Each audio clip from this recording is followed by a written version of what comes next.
Friends, ఇప్పుడు 9వ అధ్యాయంలోకి ప్రవేశిస్తున్నాం. దీంట్లో మొదటి సూత్రం కథా జపః, అంటే అతడు ఏది చెప్తే అదే జపం. ఈ సూత్రం అంతరంగంలో మార్పు గురించి చెబుతుంది. ఈ సూత్రాలలో ప్రవేశించే ముందు కొన్ని విషయాలను అవగాహన చేసుకుందాం. ప్రార్థన నీవు ఏం చేస్తున్నావనే, ఎలా చేస్తున్నావనే దాని మీద ఆధారపడదు. నీవు ఏమై ఉన్నావనే దాని మీద ఆధారపడి ఉంటుంది. నీవు ఏమి పూజ చేస్తున్నావనేది సంబంధించింది కాదు, నీవు ఏమై ఉన్నావనే సంబంధం. ధర్మం యొక్క సంబంధం చేసే పనిలో లేదు. సంబంధం అంతా అస్తిత్వంతోనే, నీ అంతర్కేంద్రంతోనే. అందుకే అంటారు, స్పిరిచువాలిటీలో intention is important, action is unimportant. నీ అంతర్కేంద్రంలో ప్రేమ ఉంటే నీ పరిధిలో ప్రార్థన ఉంటుంది. నీ అంతర్కేంద్రంలో క్షణక్షణం ఎరుక ఉంటే నీ జీవనం మొత్తం తపశ్చర్య అవుతుంది. నీ అంతర్కేంద్రంలో శాంతి ఉంటే నీ కేంద్ర పరిధిలో ధ్యానం అనేది ఉంటుంది. నీ పరిధిలో మార్పు జరిగినంత మాత్రాన కేంద్రంలో మార్పు రాదు. కేంద్రంలో మార్పు జరిగితే పరిధిలో మార్పు తనంతట తానుగా జరుగుతుంది. ఎందుకంటే పరిధి అనేది నీ ఛాయ, నీ నీడ మాత్రమే. నీడను ఛాయను మార్చినంత మాత్రాన స్వయం మారదు. కానీ స్వయం మారితే ఛాయ, నీడ తనంతట తానుగా మారిపోతుంది. ఇది అవగాహన చేసుకోవడం చాలా మహత్వపూర్ణమైనది. ఎందుకంటే చాలామంది పరిధిలో మార్పులు తీసుకొచ్చే ప్రయత్నంలోనే జీవనాన్ని నష్టపోయారు కూడా. ఆచరణలో అంటే చేసే చేతల్లో మార్పు తీసుకురావడానికి అధిక విలువనిస్తారు, శ్రమిస్తారు. కానీ ఆచరణ అంటే చేసే చేతల్లో మారినంత మాత్రాన ఏ మార్పు జరగదు. నీవెంతగా మార్పు తీసుకువచ్చినా నీవులాగానే ఉంటావు. దొంగతనం చేస్తుండేవాడివి, ఇప్పుడు సాధువు అయ్యావు. ధనాన్ని కూడబెట్టేవాడివి, ఇప్పుడు దానం చేస్తున్నావు. కానీ నీవు నీలాగానే ఉంటావు. నీ కళ్ళల్లో ధనం విలువ ఇంతకుముందు ఎలా ఉందో ఇప్పుడు అలానే ఉంటుంది. ధనం సంపాదించినప్పుడు ఎంత విలువ ధనానికి ఉందో దానం చేసేటప్పుడు అంతగానే ఉంది. ధనం అకస్మాత్తుగా విలువలేనిదిగా మట్టిగా మారలేదు. మట్టిగా మారితే నీ నుంచి దానంగా ఎవరు స్వీకరిస్తారు? నీవు 1 పైసా దానం చేసినా దాని ప్రతిఫలం కోరుకుంటావు. ఈ జన్మలో భీమన్న మార్వాడి వ్యాపారి చనిపోయాడు. సీదా స్వర్గం చేరి ద్వారం తట్టాడు. అతనికి చాలా గట్టి నమ్మకం, ద్వారం తన కోసం తెరుచుకొని ఉంటుందని. ఎందుకంటే తాను దానాలు చేశానని. ద్వారం తెరుచుకుంది. ద్వారపాలకుడు భీమన్నను క్రింది నుంచి పైదాకా చూశాడు. స్వర్గంలో చేసిన పనులకు గుర్తింపు ఉండదు, వ్యక్తిని చూసే గుర్తిస్తారు. ద్వారపాలకుడు అన్నాడు, పొరపాటున ఈ ద్వారాన్ని తట్టావేమో, ఎదురు ద్వారాన్ని తట్టు, అది నరక ద్వారం. దానికి భీమన్న నిరాశతో, మీకు కబురు అందలేదా? నిన్ననే ఓ పేద స్త్రీకి 2 పైసలు దానం ఇచ్చాను. మొన్న ఓ గుడ్డి పిల్లవాడికి 1 పైసా దానం ఇచ్చాను. దానాల గురించి మాట్లాడగానే ద్వారపాలకునికి చిట్టా తెరవక తప్పలేదు. ఖాతాలో 3 పైసల దానం ఉంది.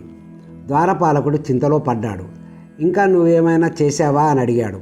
భీమన్న అన్నాడు, నాకు ఈ సమయంలో ఏమీ గుర్తుకు రావడం లేదు. 3 పైసలు గుర్తున్న వాడికి ఇంకేమైనా చేసి ఉంటే గుర్తుండదా? ద్వారపాలకుడు తన తోటి ద్వారపాలకుడిని అడిగాడు, ఏం చేస్తే బాగుంటుందని.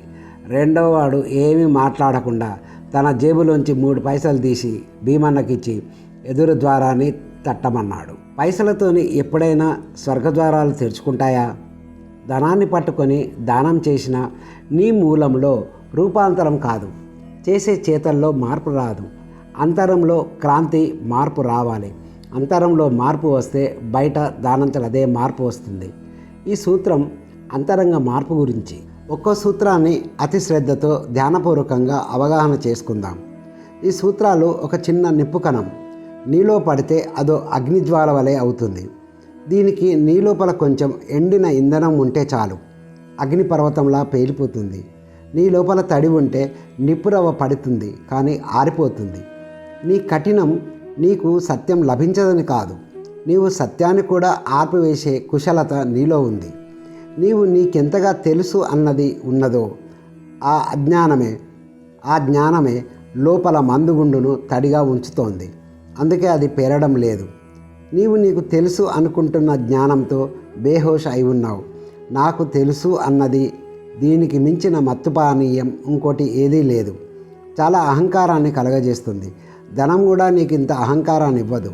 అందుకే ధనికుని కంటే పండితునికే ఎక్కువ అహంకారం ఉంటుంది. ఈ అహంకారమే నీలో పేలాల్సిన మందుగుండును ఎప్పుడూ తడిగా ఉంచుతోంది. ఎండిన మందుగుండును పేల్చడానికి చిన్న నిప్పు కణం చాలు. ఈ సూత్రాలు చిన్న నిప్పు కణం లాంటివి. మొదటి సూత్రం కథా జపః. 8th చాప్టర్లో 8వ అధ్యాయంలో ఆఖరి సూత్రాన్ని చూశాం. ఎవరైతే శివతుల్యుడవుతాడో అతడు శివుడవుతాడు. అతడు ఏది చెప్తే అదే జపం. వాళ్ళు ఏం చెప్తున్నారనేది ప్రశ్న కానే కాదు. వాళ్ళు ఏది చెప్పినా అది జపమే. ఎవరి హృదయంలో సంసారం, వాసన, అంధకారం ఉండదో, ప్రకాశం ఉంటుందో వారి హృదయం నుండి ఏది వచ్చినా అది జపమే. జీసస్ చెప్పిన గొప్ప వాక్యం, నీ నోటిలో ఏది వేస్తావో దానివల్ల నీకు దేవుని రాజ్యం లభించదు. ఏది నీ నోటి నుండి వస్తుందో దాన్ని బట్టే నీకు దేవుని రాజ్యంలో చోటు ఉంటుంది. నీవు లోపలికి ఏది వేస్తున్నావో దాన్ని బట్టి సిద్ధించదు. ఏది నీ హృదయం నుండి బయటకు వస్తుందో అది నిర్ణయిస్తుంది నీ దేవుని రాజ్యాన్ని. నీ లోపల నుండి వచ్చేది తెలుపుతుంది నీవెవరో, నీవు ఏమిటో అనేది.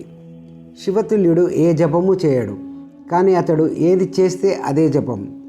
కబీర్ని ఒకరు అడుగుతారు, నీవెప్పుడు పూజ చేస్తావు, ఎప్పుడు ప్రార్థన చేస్తావు, భక్తి ఎప్పుడు చేస్తావు, నువ్వు ఎప్పుడు చూసినా బట్టలు నేస్తుంటావు, వాటిని అమ్మడానికి బజార్కి వెళ్తూ ఉంటావు, మరి నీవెప్పుడు ధ్యానం చేస్తావు? దానికి కబీరు అంటారు, నేను ఏదైతే చేస్తానో, కూర్చుంటానో, లేస్తానో అదే నా పరిక్రమ. ఏది మాట్లాడతానో అదే నా జపం. నేను ఉండే స్థితే నా ధ్యాన స్థితి. నీవేం చేస్తావు? ధ్యానం చేయమన్నప్పుడు నీ పనులు, సంసారాన్ని నడపడం, కావలసిన సౌకర్యాలు ఏర్పరచుకోవడం ఇవన్నీ అవసరమే. ఇవన్నీ నీ పరిధిలో జరుగుతూ ఉంటాయి. ఆ పరిధిలోనే కొంత స్థలం, కొంత సమయం ధ్యానం కోసం కేటాయిస్తావు. రైట్. దుకాణంకి వెళ్ళే ముందు కొంచెం సేపు ధ్యానం చేసి వెళ్దామనుకుంటావు. ఈ తేడాను గమనించాలి. నీవు చేసే పనులకు, కృత్యాలకు అదనంగా ధ్యానం అనే కృత్యాన్ని, ధ్యానం అనే పనిని కూడా జోడిస్తావు. కానీ ధ్యానం అనేది కృత్యం కాదు, అది చేసే పని కాదు, అది ఒక స్థితి, అది ఒక ఉండే స్థితి. నీకు రోజు అనేక పనులుంటాయి. దానిలో ఈశ్వరుని కూడా ఒక పనిలాగానే భావించి వంచితుడవు అవుతున్నావు. పరమాత్మ నీ లౌకిక జగత్తులో లేడు, నీ పని పరిధిలో లేడు, నీ అంతరంగ కేంద్రంలో ఉన్నాడు. నీ పనులన్నీ అయిపోయి విశ్రాంతిగా ఉన్నావో, కర్తృత్వం అంటే చేసేది ఏమీ లేదో అన్నది లేదో, ఒక సాక్షిలాగా ఉంటావో అక్కడ పరమాత్మ ఉంటాడు. పరమాత్మ నీ శ్వాసలాగా ఉంటాడు. దుకాణంలో కూర్చొని వ్యాపారం చేస్తున్నావు, కానీ శ్వాసించడం మానవు కదా. అలాగే ధ్యానం లోపల నడుస్తూనే ఉంటుంది. అకర్మ అంటే జస్ట్ నీ ఉండటమే, ఓ సాక్షిలాగా, కర్త అనే భావన లేకుండా. శివతుల్యుడైన వాడి ఆచరణ మొత్తం సాధనే.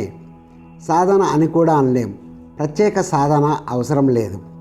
విశ్రాంతి అంటే శ్రమకు విపరీతం, ఆపోజిట్. చాలామంది సాధు సంతుల ప్రసంగాలు వినడానికి ఎందుకు వెళ్తుంటారు? ప్రసంగాల సమయం సాధారణంగా సాయంత్రం ఉంటుంది. వీడు రోజంతా వాని వృత్తి వ్యాపారంలో శ్రమిస్తాడు, అలసిపోతాడు, ఒత్తిడి, టెన్షన్కు గురి అవుతాడు. అతనికి విశ్రాంతి కావాలి. హాయిగా కూర్చొని ప్రసంగాలు వినేసి విశ్రాంతి పొందే ప్రయత్నంలో ఉంటాడు. అదే ధ్యానం చేయమంటే నాకు సమయం ఎక్కడుందండి అంటాడు. ధ్యానాన్ని చేసే లేదా చేయాల్సిన పనిగా భావిస్తే పీడ, బాధ, దుఃఖమే. ధ్యానాన్ని ఒక ఆటగా, ఒక క్రీడగా భావిస్తే గొప్ప విశ్రాంతి, శక్తిని పొందుతావు. కబీర్ అంటాడు, సహజ సమాధి స్థితిలో ఉండు. దీని అర్థం ఏంటంటే నీ స్థితిని పదే పదే సంభాళించుకోకు, అది పరిశ్రమే అవుతుంది. నీవు సహజంగా ధ్యానంలో ఉండు. నీ లోపల సహజంగానే దివ్య శివత్వం ఉంది. బాహ్య దృష్టి బదులు అంతర్దృష్టి. అంటే నీవు చేయాల్సింది ఇంకేమీ లేదు. ఉల్లిగడ్డ పొరల్లాగా ఒక్కొక్క పొరను తీసివేస్తూ పో. వాసనలనే పొరలను తొలగించు. ఆకరణ శూన్యం మిగులుతుంది. ఆ శూన్యమే శివత్వము.